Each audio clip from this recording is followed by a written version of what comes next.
अस्सलाम वालेकुम। हम जानते हैं कि टेक्नोलॉजी हर एक की ज़िंदगी के लिए बहुत ज़्यादा अहम है। इससे न सिर्फ फ़र्द की तरक्की होती है बल्कि मुल्क की तरक्की में भी मदद मिलती है। अगर किसी मुल्क की तरक्की सुस्त है तो इसका मतलब ये है कि उस मुल्क में टेक्नोलॉजी सुस्त है। टेक्नोलॉजी की मदद से माशरती हालात को भी बेहतर बनाया जा सकता है। कदीम ज़माने में इंसान हर काम के लिए बहुत ज़्यादा वक्त सर्व करता था।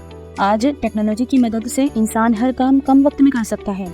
लेकिन क्या आप जानते हैं, दूसरी तरफ ये इंसानी सेहत के लिए बहुत नुकसानदेह है। इसका इस्तेमाल उसी वक्त करना चाहिए जब इंसान को इंतहाई ज़रूरत हो। Advantages of technology. अब हम आपको टेक्नोलॉजी के फ़वाइद बताने जा रहे हैं। टेक्नोलॉजी तख्लीकी सलाहियतों और इनोवेशन को आगे बढ़ाती है, जिससे मुख्तलिफ शोबों में नई ईजादात और तरक्की होती है। ये लोगों को आलमी सतह पर जोड़ता है। इंटरनेट के ज़रिए हमारी अहम मालूमात तक रसाई होती है। ऑनलाइन शॉपिंग से लेकर डिजिटल बैंकिंग तक टेक्नोलॉजी रोज़मर्रा की ज़िंदगी के मुख्तलिफ पहलुओं में हमें सहूलत फराहम करती है। इसी तरह टेक्नोलॉजी बेहतर मेडिकल डायग्नोसिस, इलाज और निगरानी के काबिल बनाती है। साथ ही टेक्नोलॉजी लर्निंग एक्सपीरियंस को इन्हेंस करती है और waste reduction, environment monitoring and renewable energy के जरिए सस्टेनेबल प्रैक्टिसेस को फ़रोग देती है। आइए अब हम अपने अगले पार्ट की तरफ बढ़ते हैं, डिसएडवांटेजेस ऑफ टेक्नोलॉजी। टेक्नोलॉजी का ज़रूरत से ज़्यादा इस्तेमाल आमने सामने बातचीत और समाजी महारतों को कम करने का बाज़ बन सकता है, जो तन्हाई के एहसासात को बढ़ाता है। ऑटोमेशन और तकनीकी तरक्की बाज़ सनतों में मुलाजिमतों की कमी का बाज़ बन सकते हैं, जिससे बेरोज़गारी और माशी अदम मसावत बढ़ सकती है। टेक्नोलॉजी की वजह से प्राइवेसी की खदशात भी जन्म लेते हैं। इसी तरह टेक्नोलॉजी जहन की बर्बादी का भी सबब बन रहा है। वो कैसे? इंस्टाग्राम समेत दीगर तमाम एप्लीकेशंस जो मुख्तसर दौरानी की वीडियोज़ वाले फीचर पर मुश्तमिल हैं, ये इंसानी जहन के लिए ज़हर कातिल हैं।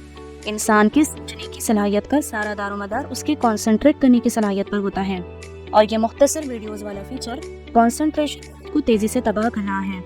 हर 5 सेकंड, 10 सेकंड या 1 मिनट के बाद नई आने वाली वीडियो का कंटेंट पिछली वीडियो से यकसा मुख्तलिफ होता है, और 1 घंटे तक शॉर्ट वीडियोस देखने वाले इंसान का दिमाग कम से कम 100 से ज़्यादा मौज़ूआत पर जंप करता है। और इस शदीद भागदौड़ वाले 1 घंटे बाद जब मोबाइल स्क्रीन से नज़र हटाएं तो दिमाग तकरीबन सुन हो चुका होता है। ये बात काबिल गौर है कि इंसान तरक्की की जिस मेराज पर आज मौजूद है, उस मकाम तक पहुँचने में सबसे बड़ा किरदार इंसान की घंटों एक ही मौजू पर मुर्तकिज़ रहने की दिमागी सलाहियत का है। ना जाने कितने फ़लसफियों और साइंसदानों ने अपनी पूरी जिंदगियाँ एक एक मसले को सुलझाने में गुजारी, तब जाकर हम मौजूदा मकाम पर पहुँच पाए हैं। एक दूसरा खतरनाक नतीजा जो इन एप्लीकेशंस के बेदरीग इस्तेमाल से बरामद हो रहा है, वो इंसानी जज्बात का कत्लेआम है। यानी 10 सेकंड की इंतहाई संजीदा वीडियो के फौरी बाद अगले 10 सेकंड की वीडियो किसी स्टेज ड्रामे की क्लिप पर मबनी होती है, और इंसान महज 10 सेकंड के अंदर इंतहाई संजीदा मोड से निकलकर हंसी मजाक के मोड में दाखिल हो जाता है, और ये अमल एक निशिस्त में दर्जनों मरतबा दोहराया जाता है।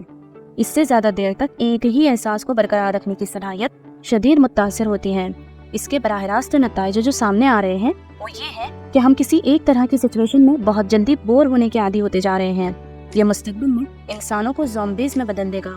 ऐसे ज़ॉम्बीज़ जिन्हें अपने इर्द गिर्द मौजूद मसाइल से ना तो कोई सरोकार होगा और ना ही उनको हल करने की सलाहियत मौजूद होगी।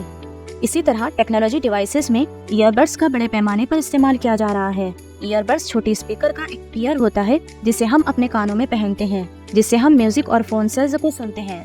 लेकिन रुकिए, क्या आप जानते हैं कि यहाँ बहुत ज़्यादा म्यूजिक और वॉइस सुनने से आप अपने कानों की सेंस ऑफ हियरिंग को खो सकते हैं। चलिए देख लेते हैं कि कैसे ये ईयरबड्स हमारे कानों को नुकसान पहुँचाते हैं।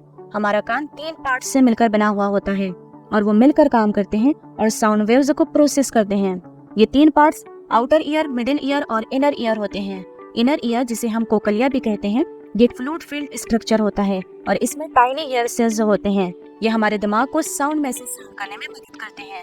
जब साउंड वेव हमारे कानों में एंटर होती है तो ये हमारे ईयर ड्रम में वाइब्रेशन क्रिएट करते हैं। ये वाइब्रेशन मिडिल ईयर से होते हुए इनर ईयर यानी कोकलिया में ट्रांसफर हो जाते हैं। कोकलिया की टाइनी ईयर सेल्स वाइब्रेशन को इलेक्ट्रिकल सिग्नल में पास करती है, जिसे हमारे ब्रेन की तरफ भेजा जाता है। हाई वॉल्यूम म्यूजिक और वॉइस सुनते हैं तो साउंड वेव की फ्रिक्वेंसी बढ़ जाती है। कोकलिया में मौजूद हेयर सेल्स तेजी से मूव हो जाती और continuously high frequency sound waves का इस्तेमाल करते हुए सुनते हैं, तो इससे हमारे टाइनी हेयर डैमेज हो जाते हैं, जिससे हियरिंग लॉस का सबब बन सकता है। हमारे कान 70 dBA तक के साउंड वेव्स को सुन पाते हैं।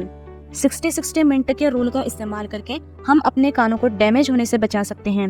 रूल के अकॉर्डिंग जब भी आप ईयरबड्स का इस्तेमाल करते हैं तो 60% तक की वॉल्यूम रखें और उसे 60 मिनट तक कंटिन्यू इस्तेमाल ना करें। ईयरबड्स पहनने के बाद हवा हमारे कानों में एंटर नहीं हो पाती, जिसकी वजह से हमारा ईयर कैनाल नम रहता है। बैक्टीरिया और फंगी के लिए ये साजगार माहौल बन जाता है, जिससे हमें इन्फेक्शन और कान की बीमारियां लाहक हो सकती हैं। अब हम technology devices, mobile phone, tablet और लैपटॉप के बारे में सरप्राइजिंग फैक्ट बताने जा रहे हैं। जो स्मार्ट डिवाइसेस हम यूज करते हैं वो एक लाइट इमिट करता है जिसे ब्लू लाइट कहते हैं। ब्लू लाइट के बहुत से यूजफुल पर्पसेस होते हैं। ब्लू लाइट हमारे अलर्टनेस को बूस्ट करती है, कॉग्निटिव फंक्शन को भी बूस्ट करती है। ये जिस्म के कुदरती जागने और नींद की चक्कर सर्केडियन रिदम को मुनज़्ज़म करती है। ब्लू लाइट सूरज से आने वाली किरणों में भी प्रेजेंट होती है, इसलिए हम सन ग्लासेस पहनते हैं। ब्लू लाइट की वेवलेंथ दूसरे कलर की निस्बत बहुत कम होती है, जिसकी वजह से ये बहुत टॉक्सिक होती हैं। ब्लू लाइट की वजह से बॉडी में मेलाटोनिन की भी कमी होती है। मेलाटोनिन के वो केमिकल हैं जिससे हमें नींद आती है। जब हमारी बॉडी में मेलाटोनिन प्रोड्यूस नहीं होता तो नींद नहीं आती। स्क्रीन का ज्यादा यूज हमारी आईज में एक सीरियस कॉम्प्लिकेशन कॉज करवाता है। इसे एज रिलेटेड मैक्यूलर डिजनरेशन कहते हैं। ये 60+ लोगों में होती है और ये आई डिसीज है, जिसमें सेंट्रल विजन ब्लर हो जाती है। मगर यही स्क्रीन का ज्यादा यूज होने की वजह से 60+ से कम लोगों में भी देखा जा रहा है। कंप्यूटर, लैपटॉप का बहुत ज्यादा इस्तेमाल होने से एज रिलेटेड मैक्यूलर डिजनरेशन के साथ साथ कंप्यूटर विजन सिंड्रोम ये कंडीशन भी प्रोड्यूस होती है। कंप्यूटर विजन सिंड्रोम के सिम्टम्स में pain in shoulder and neck, blurred vision, dry and red eyes, difficulty in concentration, headache वगैरह शामिल हैं। इसके लिए कुछ हिदायत है जिसका हमें बहुत ज्यादा ख्याल रखना चाहिए। Mobile screen, laptop screen, tablet screen को अपनी आंखों से दूर रखना, आंखों को बार बार ब्लिंक करना, ब्राइटनेस को कम रखना वगैरह शामिल हैं। साथ ही हम 20-20 रूल को फॉलो कर सकते हैं। इससे तमाम डिसीज का जो रिस्क है वो कम किया जा सकता है। 20-20 रूल का कहना है कि 20 मिनट बाद 20 फीट से दूर ऑब्जेक्ट को 20 सेकंड तक ऑब्जर्व करने से आईज प्रॉब्लम से बच सकते हैं। Keep your I moist, use eye glasses with right prescription, ये सारी चीजें शामिल हैं।